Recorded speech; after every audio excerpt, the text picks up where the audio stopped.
എല്ലാവർക്കും AR കിച്ചണിലേക്ക് സ്വാഗതം. നല്ല വേനൽക്കാലത്ത് മാങ്ങ അരിഞ്ഞ് ഉണക്കി നമ്മൾ വെക്കാറുണ്ട്. മഴ സമയമാകുമ്പോൾ അത് കുറേശ്ശെ എടുത്ത് അച്ചാർ ഇടും. അപ്പോൾ അങ്ങനെയൊരു അച്ചാറാണ് ഇന്നിവിടെ ഇടുന്നത്, അടമാങ്ങ അച്ചാർ. എങ്ങനെയാണെന്ന് നോക്കാം. ഇതാ ഉണക്കി വെച്ചിരിക്കുന്ന മാങ്ങയാണിതെല്ലാം.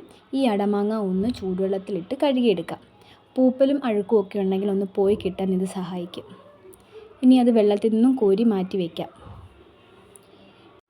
ഇനി ഒരു ചട്ടിയിലേക്ക് എണ്ണ ഒഴിച്ചു കൊടുക്കാം. നല്ലെണ്ണ ഉണ്ടെങ്കിൽ അതാണ് നല്ലത്.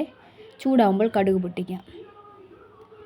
ഇനി ഇതിലേക്ക് 5-6 വറ്റൽമുളക്, വെളുത്തുള്ളി, കറിവേപ്പില, ഉണക്കി വെച്ചിരിക്കുന്ന തൈര് മുളകാണിത്, അതും കൂടി ഇട്ട് കൊടുത്ത് നന്നായിട്ടൊന്ന് മൂപ്പിച്ചെടുക്കാം.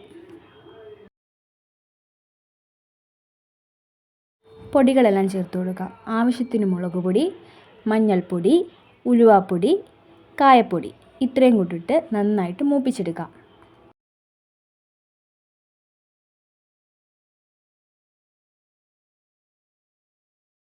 മൂത്തതിന് ശേഷം ഇതിലേക്ക് കുറച്ച് മാത്രം വിനാഗിരി ഒഴിച്ചു കൊടുക്കാം.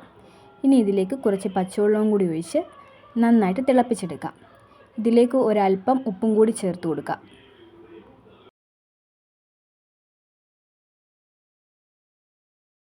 തിളച്ച് കഴിയുമ്പോൾ അടമാങ്ങ ഇതിലേക്ക് ഇട്ട് കൊടുക്കാം. ഇനി എല്ലാം കൂടി ഒന്ന് നന്നായിട്ട് ഇളക്കി കൊടുക്കാം.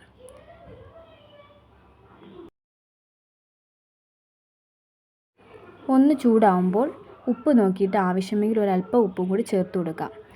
മാങ്ങ ഉണക്കുമ്പോൾ നമ്മൾ ഉപ്പ് ചേർത്താണ് ഉണക്കിയിട്ടുള്ളത്, അപ്പോൾ അതനുസരിച്ച് വേണം ഉപ്പ് ചേർത്ത് കൊടുക്കാൻ. അടമാങ്ങ അച്ചാർ റെഡി ആയിട്ടുണ്ട്.